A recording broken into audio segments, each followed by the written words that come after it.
Have you felt that spirit around us? Have you experienced the spirit of joy of the Lord? Naranasan niyo ba that even in spite of that short moment, we feel that we are entered in His presence?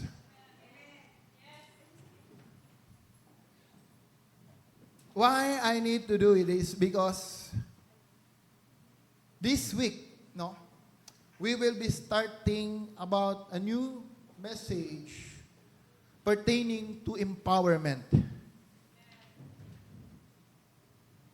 But before I start sharing this message,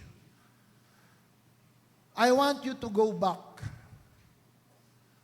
How were you able to live those messages that you have received for the year 2024 in the matter of faith and authority? Remember, faith is not just about what you speak. It is not just about what you feel.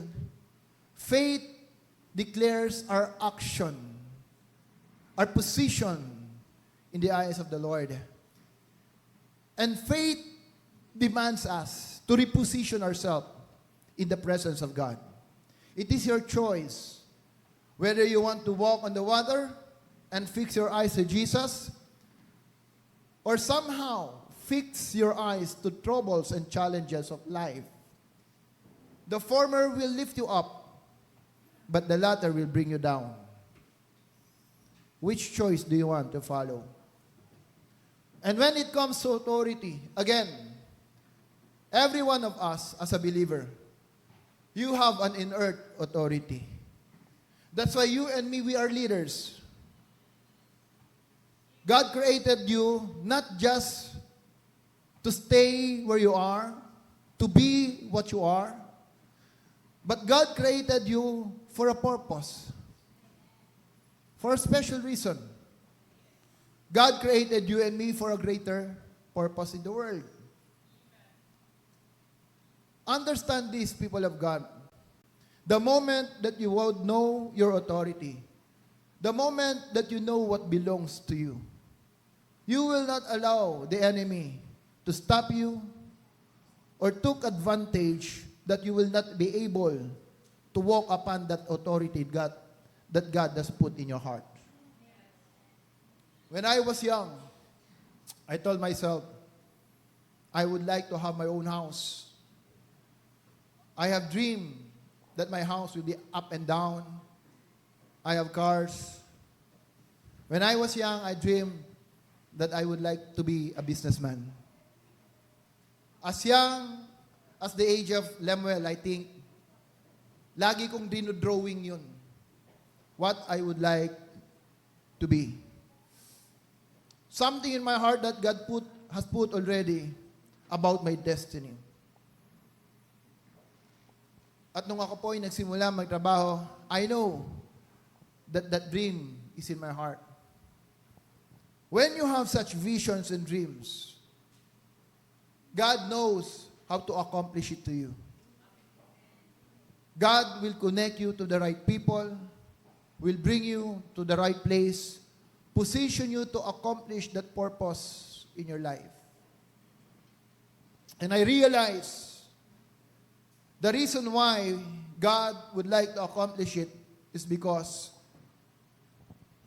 there will be time when God will call you to accomplish His purpose.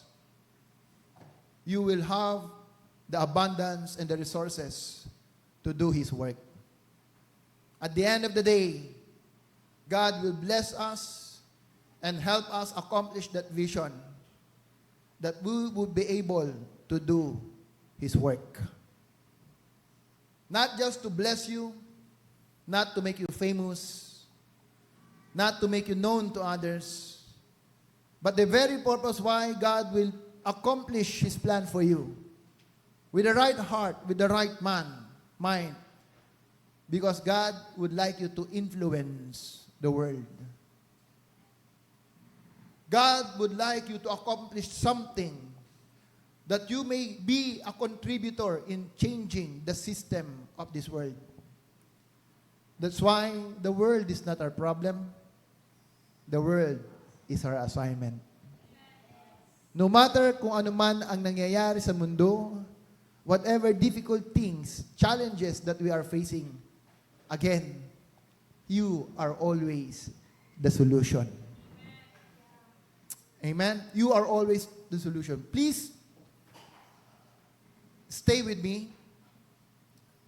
No, everyone stay with me. Because our teaching will bring us 300 years of our history before we go to the present time and move forward for the year 2024. So isipin mo, 300 years of history going to 2024. Tapos mayroon lang tayong 45 minutes to finish the message. Pang isang taong mensahe na uli ito. Amen? So understand this. When you know the truth, when you understand the truth, it's truly the truth will set you free. It's truly the truth will set you free. You are not just delivered. You are not just delivered, but you and me, we are free. Freedom comes not because you are wealthy, not because you are rich. Freedom comes because you know your life purpose and you're accomplishing your life purpose.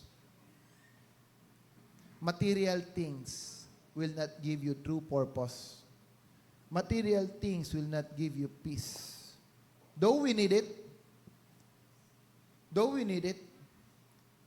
but let us understand what our true priority is.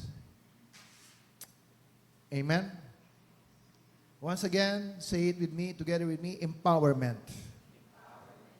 Say to yourself, I am empowered. Let's read in the book of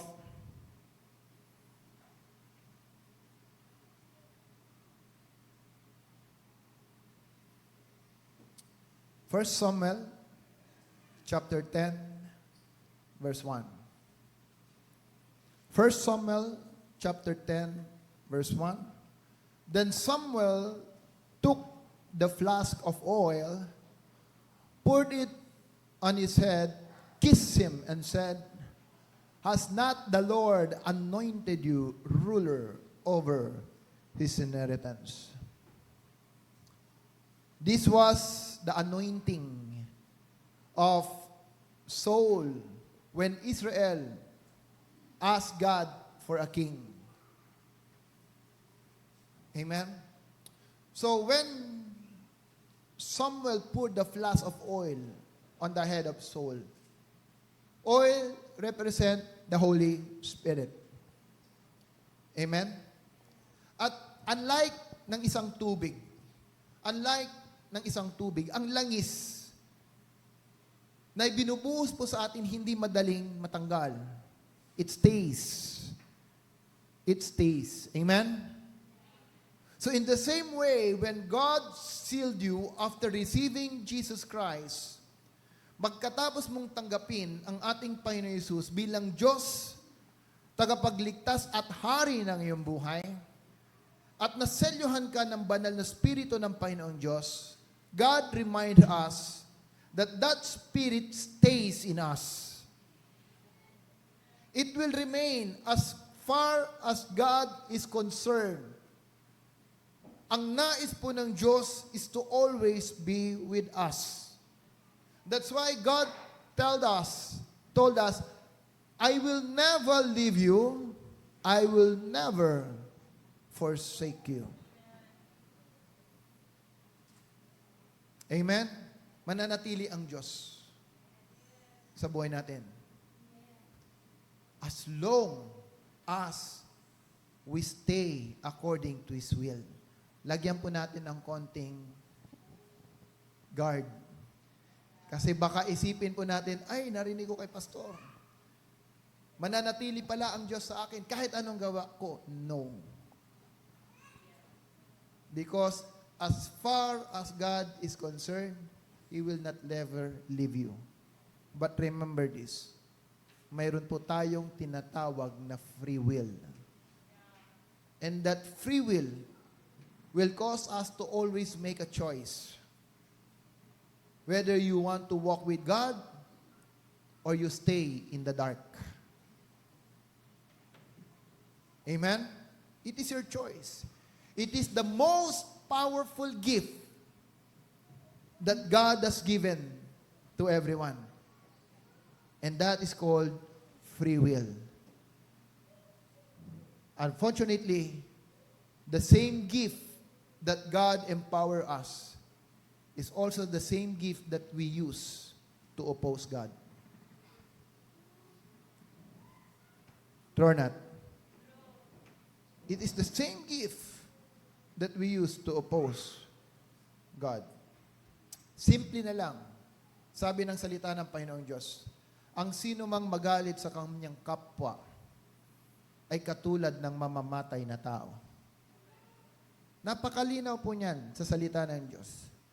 Ang murder sa New Testament, hindi lang yung kumitil ng buhay. Magalit ka lang sa kapwa mo. Katulad na rin yan na para kang mamamatay tao. Amen?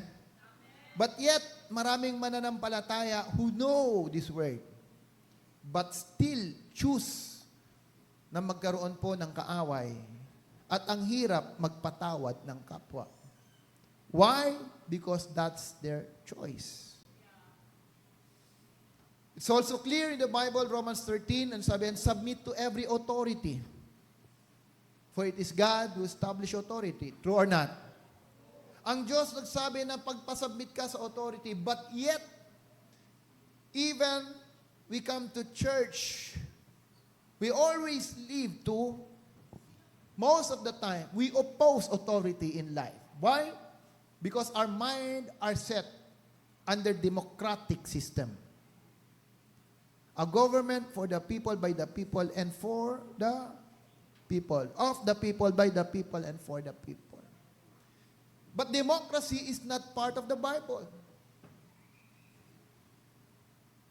Democracy are philosophies that are established by great philosophers.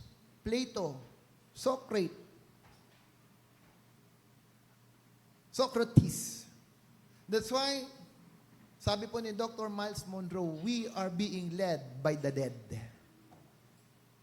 Most of us are led by the dead because of their ideas. Ideas are so powerful that it surpass even man. It surpass even death. Why? Because the philosophy and their idea, many of it, we are living until now. In the Bible, there's no word about democracy. When Jesus came, what He established is not a democratic government. When Jesus came, what He established is a kingdom government. And when you understand what kingdom government is all about, you need to abide to the rule of the king. You need to abide to the rule of the king. My question is, what kind of governance, what kind of government abide in our philosophy? This is just an introduction. I will go to it next Sunday. But I want you to listen here.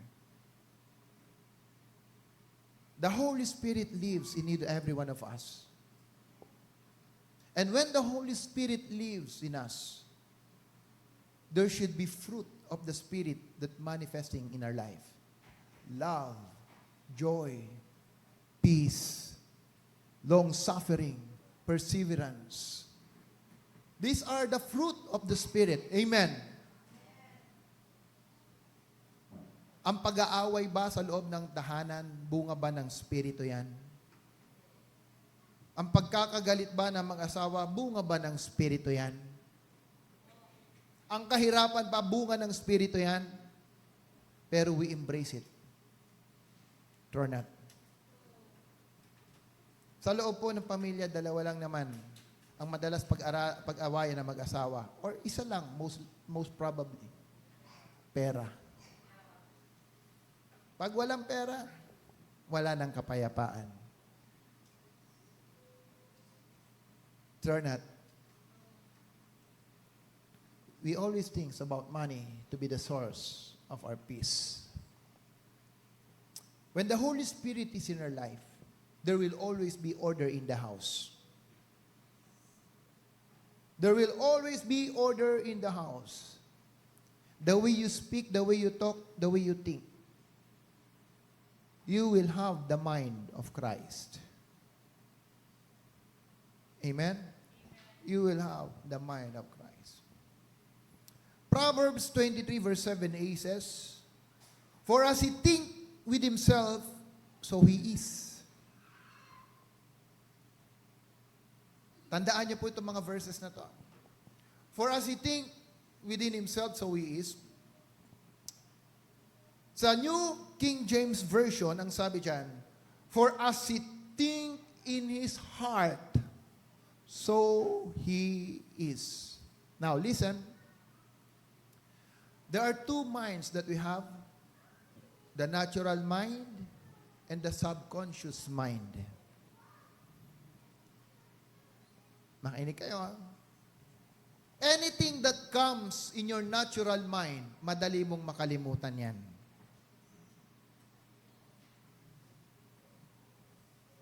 Amen? Nakakalungkot minsan isipin na ang salita ng Diyos hanggang natural mind lang. Okay, now, when you speak of heart, you are dealing with your subconscious mind. Anything that is kept within your subconscious mind, hindi mo kayang kalimutan yan. Alright? Anything that is within your subconscious mind, you cannot easily forget it. Tanong ko nga lang, ilan na po dito ang mananampalatayang 20 taon na? Raise your hands. 20 years and above. Okay? Huwag kayong matakot, hindi kayo yung hindi makakapasok. Pasok pa rin kayo. 20 years and above, mayroon na ba? Ayan, 20 years and above. How about 10 years above? 10 years above. 10 years. So, below 10 years, mas marami pa rin. Tama? Mas marami pa rin. So, 20 years, 3, 10 years, si Kale, nagbibilang pa ng kamay, baka magkulang. Okay. Listen. Nung tayo po ay ipinanganak, wala kang idea, walang philosophy, wala kang alam about sa mundo. Makinig kayo, wala kang alam. You are an empty vessels. Amen?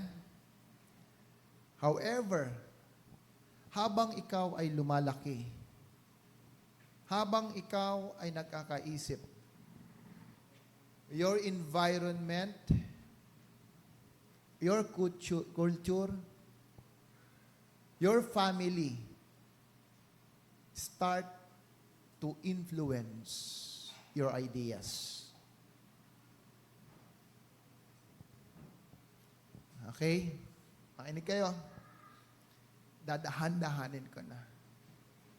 Bakit maraming mananampalataya hirap na hirap makalaya sa lumang buhay? There are those who really encounter God. They have changed life. Pero babalik at babalik yung lumang buhay. bumabalik kahit naka-encounter na sa Panginoon. Kahit minsan nakita mong umiyak na, lumuhod sa Diyos, prayer altar, tumanggap, lay hands, bumagsak, pero pagtayo, siya pa rin.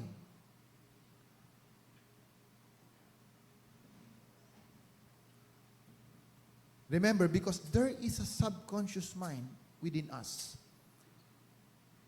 that cannot easily be changed without you intentionally walking according to the truth of the Word of God. When you are young, remember this, your culture, your environment, your family, establishing idea and philosophy in your life. Worse is this. Philosophy cannot be established without theology. Any philosophy, any idea cannot be founded and strengthened if not supported by theology.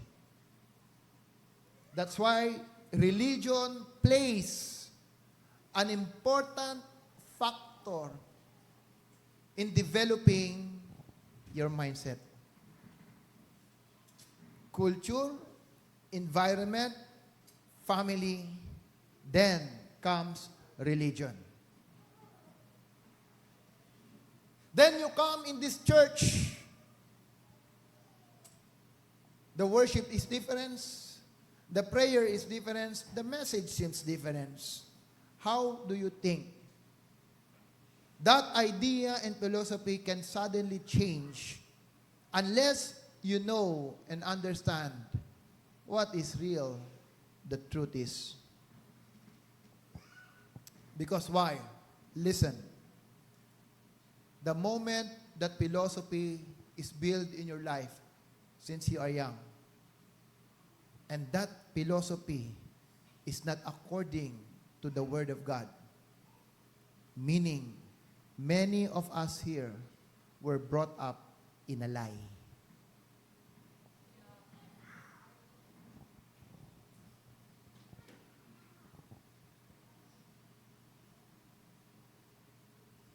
Ulitin ko po.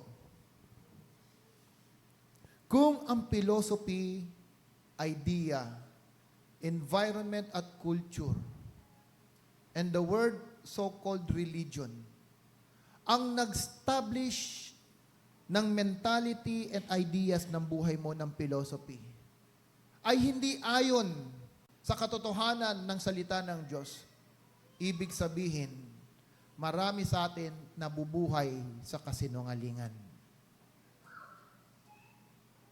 And sadly to say, when you start living in a lie, the same knowledge and idea in a family, you will use it to influence your children.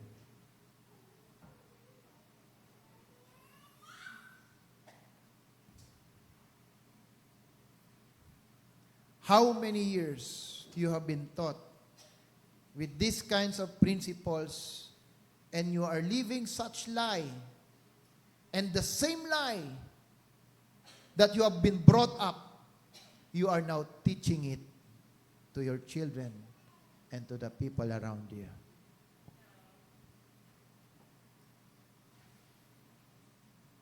How do you think can that change in an instance without you intentionally seeking what is the truth?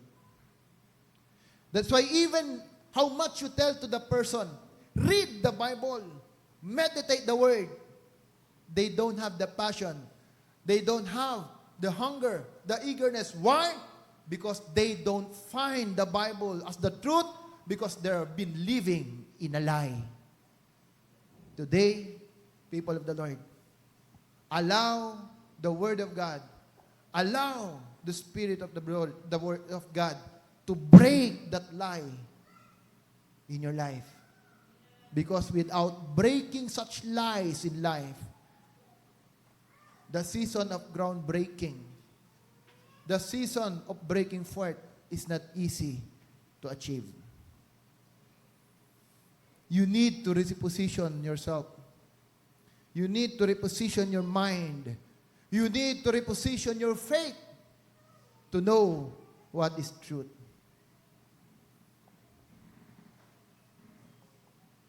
So as the man thinketh from his heart, so he is. Huwag ka nang magtaka kung bakit ang kamag-anak or mahal mo sa buhay, ang kaibigan mo, kahit pinapanalangin mo, ang hirap magbago. Malalim po ang pundasyon for you to change a man. That's why faith, says the Bible, come from hearing and hearing the Word of God. Faith comes from hearing the truth and not the lie. But you and me, we have responsibility. Alam mo ba na ang tao pag nakatingin sa iyo, ang gusto niya makita yung truth sa buhay mo.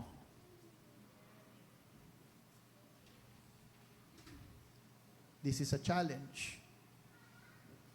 How can we live life where people can see the written word in our life? Even we don't speak the word. Even we don't quote verses in the Bible. Even without opening the Bible to them.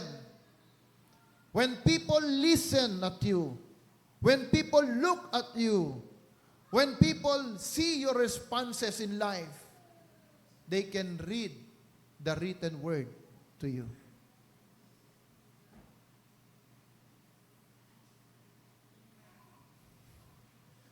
Sabi mo sa katabi mo, Jesus is not playing with you. Hindi nakikipaglaro ang Diyos sa atin. Hindi nakikipaglaro ang Diyos sa atin.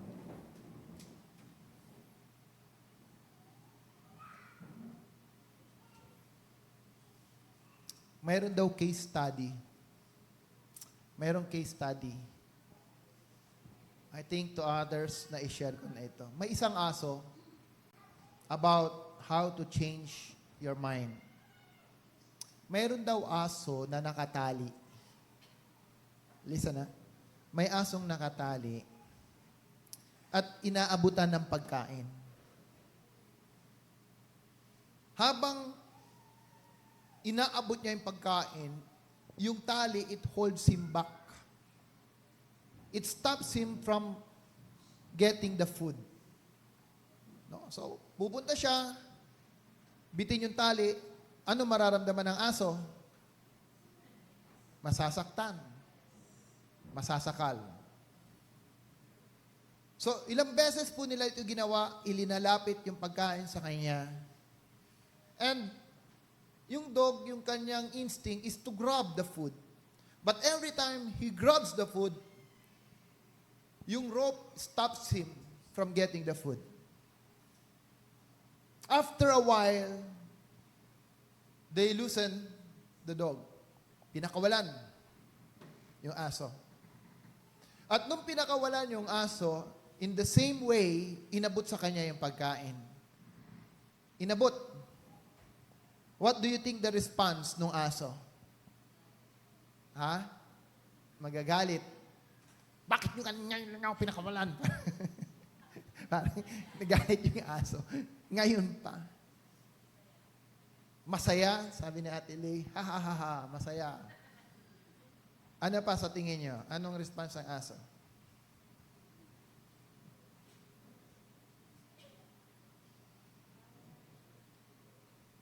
Ganyan. Tama kayong lahat. Praise God, tumama ang sagot nyo. Tinitignan lang niya. At wala siyang ginagawa.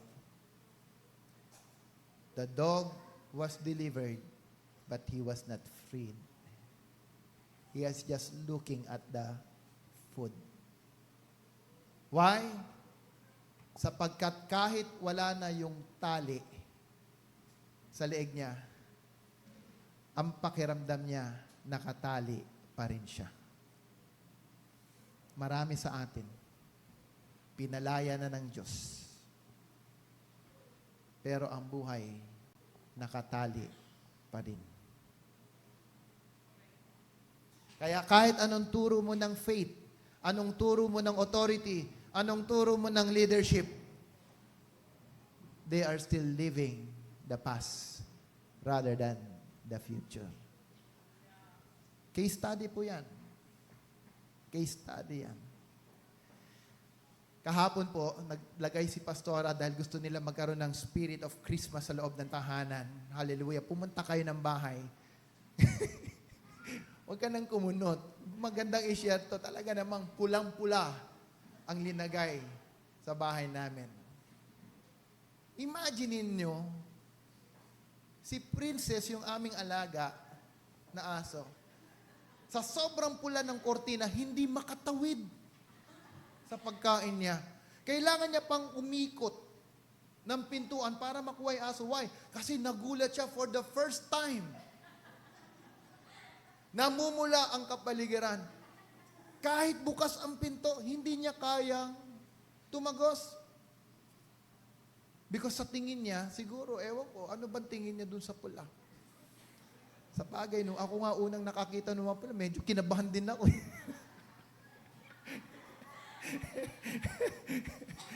Ay, para masubukan nyo, punta kayo doon, maniwala kayo. The house is freely open for you to experience kung ano na-experience namin. Tanong mo nga sa katabi mo, are you free? Are you free? Don't waste the time. Listen here. Don't waste every opportunity, every time na nakilala mo ang Panginoong Diyos. And God is giving you so much platform, open door, but it seems you are just looking on it. Praise God at this time, yesterday, for the very first time, tignan mo naman yung timing. Mayroon po akong friend from Australia. Talaga yung eagerness, yung kanyang passion, perseverance, na talagang to have his own house. Alam niyo po sa Australia, yan po yung pinakahuling investment kung mag-i-invest ka. Dahil yan ang pinakamahal na investment po sa Australia. And glory to God, I'm so blessed to be a witness. At hindi lang po kami naging witness. We have the opportunity that yesterday, through technology, nagkaroon po tayo ng, anong tawag mo? Cyber, ano? Ha? Hindi cybercrime.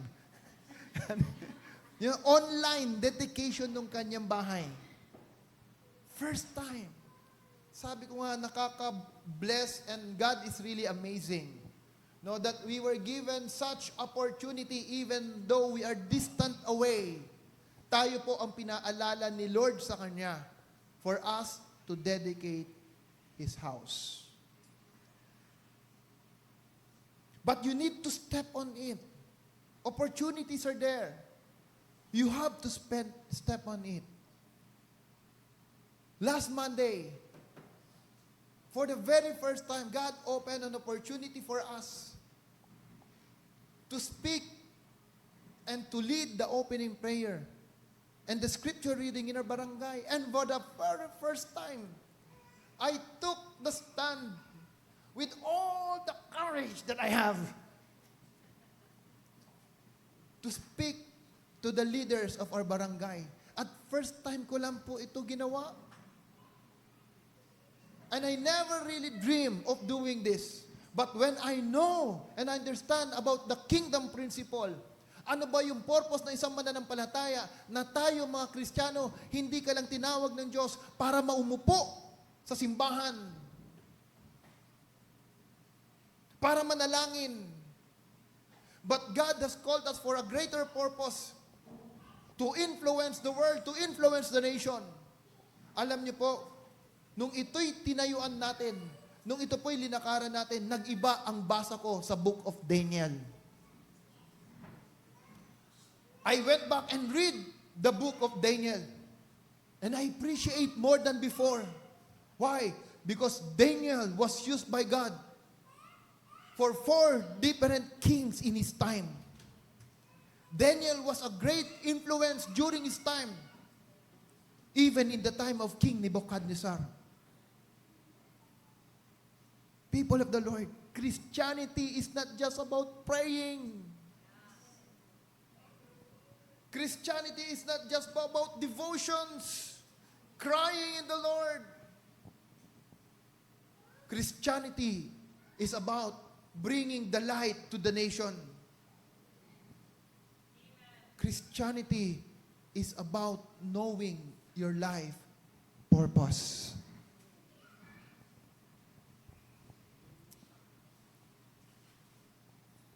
Tell to yourself,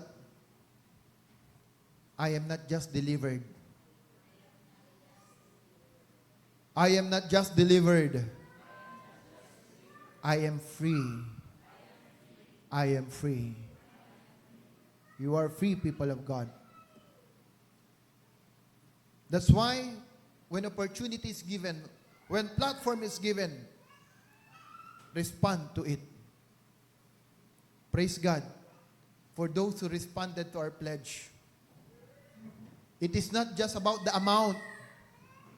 It is not about what you give. It is about how you respond when opportunity is given.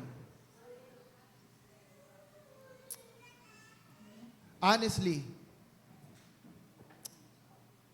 kahit po tayo ay nagsiserve sa Panginoon, alam nyo, minsan, God reminded me about yung attitude mo na madaling mag-tantrum or suplado.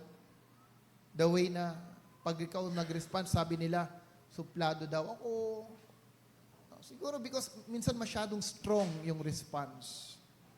No? But when I started na mag-involve sa barangay, natutunan kong bantayan yung sarili ko. Why? Kasi baka pagdating sa labas, nagsuplado ka, at nakita ka sa barangay, ay, siya yun. Patay kang bata ka.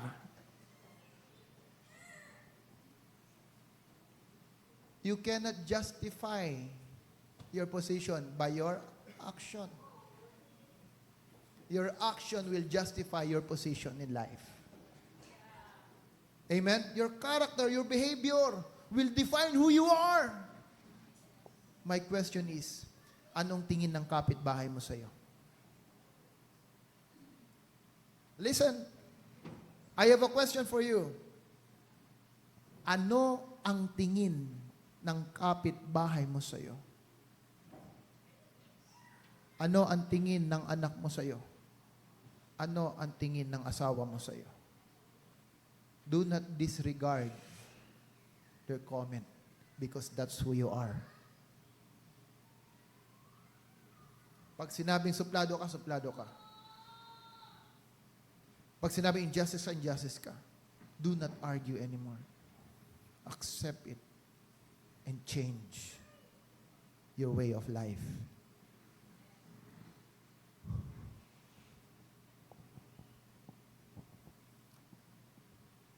I have been reading this book entitled Emotionally Healthy Spirituality. May binabasa po ang libro, ang title, Emotionally Healthy Spirituality. Kaya po alam nyo, ang taong mahal ka, sasabihin ang pangit sa'yo. Tandaan nyo yan.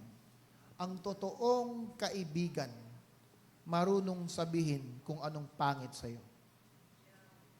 I would rather to stay in a friend who can tell me who I am and the negative side of my life than to someone who cannot even teach or tell me my mistakes.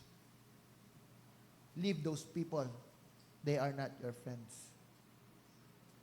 But if someone who has the boldness to correct you, to tell you your negative attributes, your negative attitude. These are the people who loves you. Open rebuke. Open rebuke is better than secret love. Tanungin mo nga yung katabi mo or yung nasa likod mo. Sige nga. Ate Janine, may tao sa likod mo, pwede kang lumingon. Tanungin mo, kaibigan ba talaga kita?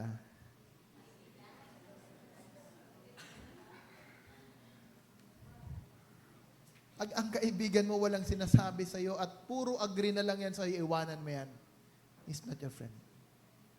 Hanapin mo yung taong marunong i-correct ka, marunong sabihan ka, at may lakas na loob para sabihin ang pagkakamali mo. Ito ang mga totoong kaibigang aayusin ang buhay mo.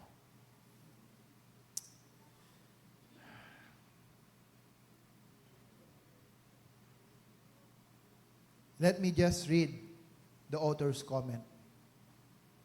Let me just read the author's comment. Listen here. Alam nyo, I'm saddened and I'm also felt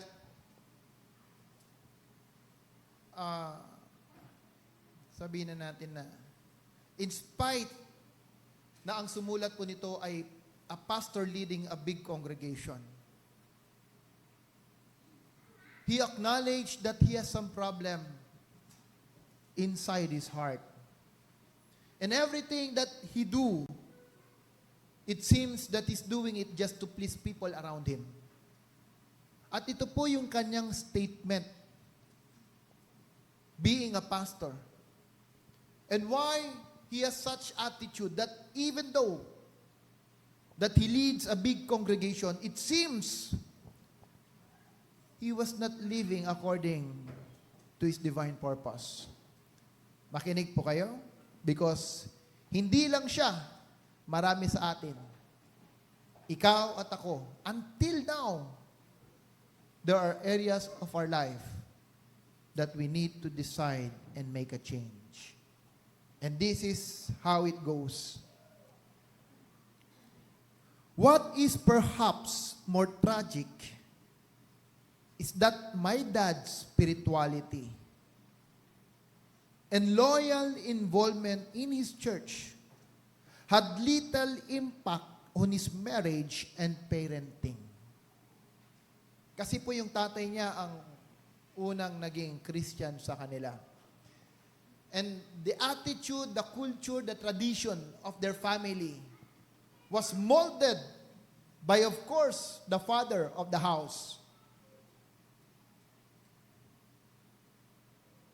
Pero sabi ng pastor, it has a little impact on his marriage, on his parenting. Ano yung little impact? Not the ideology of the father. Pero ang sinasabing little impact dito is the way he involved himself in the church. Yung pagiging Kristiyano ng father niya, yung impact sa family at sa marriage ay hindi po nila nararamdaman. You, people of God, have been called by the Lord, have these questions. How do you impact by your Christian life the people around you? Like Saul, God has put that flask of oil in your life. We have been sealed by the Holy Spirit to fulfill His purpose. But the question is, how do we use that anointing that God has given us to influence people around us? In the same manner, the author says that my dad's spirituality, loyal involvement in his church had little impact on his marriage and parenting. Why? Why? The way He functioned as a father. The way He functioned as a father, husband, and employee reflected His culture and family of origin rather than the new family of Jesus. I repeat, the way He functioned as a father, husband, employee reflected His culture and family of origin rather than the new family of Jesus. Sabi ko sa inyo kanina, nung tayo'y ipinanganak, we are an empty vessel. But your environment, your culture, your family, reinforced by your religious belief, molded that ideology, philosophy of your life. For so many years, you have been living in that ideology and philosophy.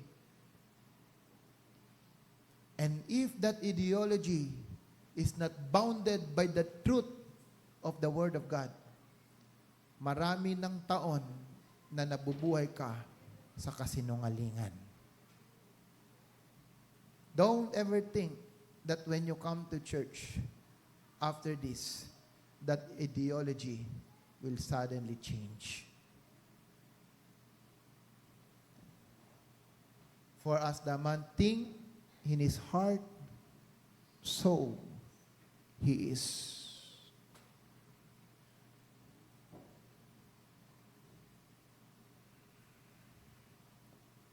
The way he functioned as a father, husband, employee, reflected his culture and family of origin rather than the new family of Jesus.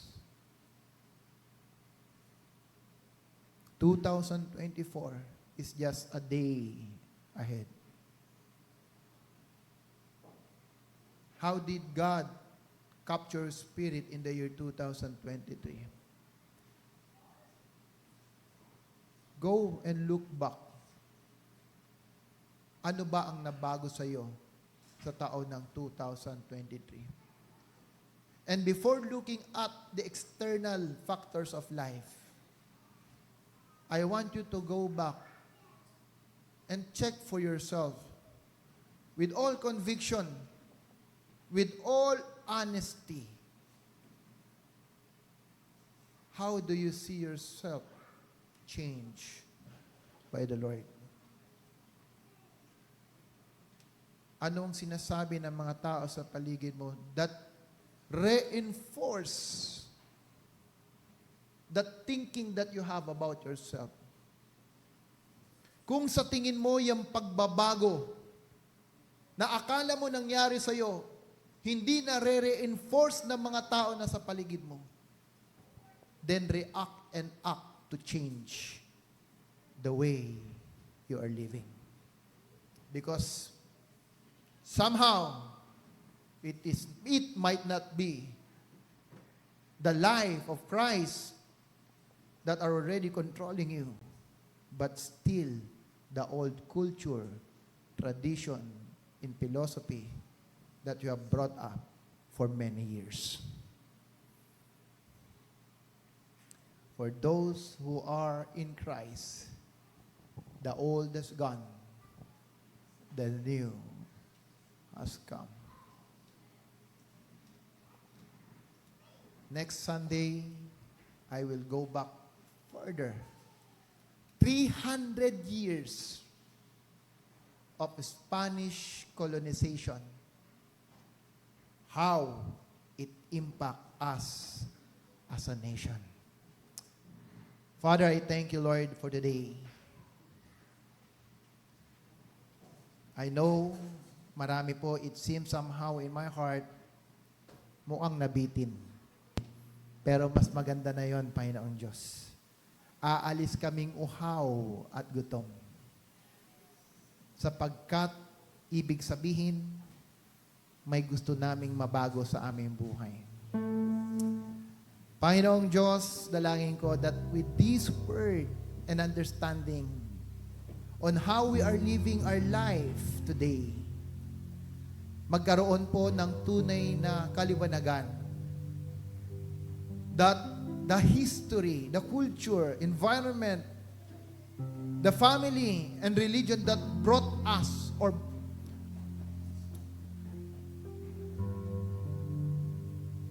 could develop us, oh God, as we mature, has a great influence of who we are right now. And I pray, God, that today, everyone who have listened to this word will make that great and big decision, oh God. That in our spirit, we are saying, I don't no longer want to live in a lie. I want to live in the truth. I don't want to live in a lie anymore. I would like to live in the truth. Because those who live in the truth, oh God, they are the ones who are truly set free.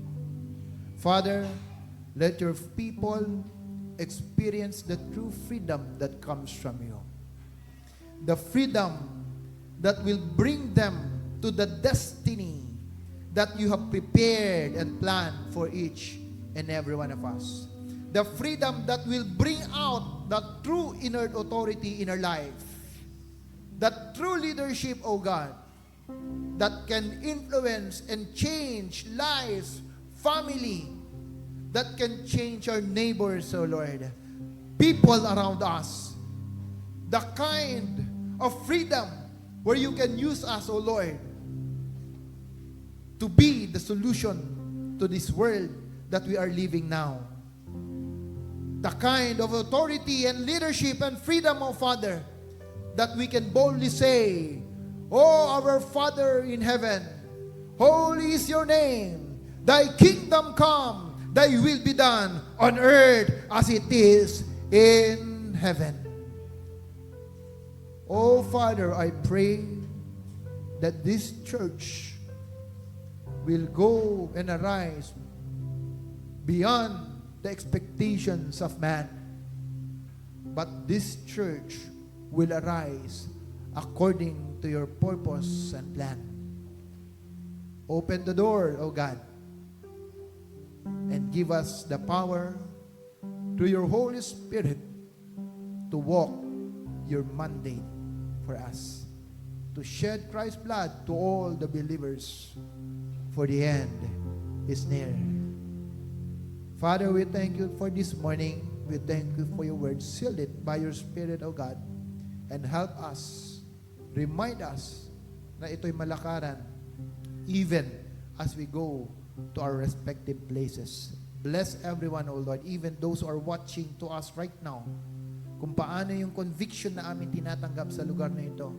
Ganon din ang conviction, Panginoon, ng iyong mga salita ang siyang maranasan ng bawat isa na nanonood sa programa na ito, sa oras na ito. Salamat, Ama, and this I pray in Jesus' name. Amen.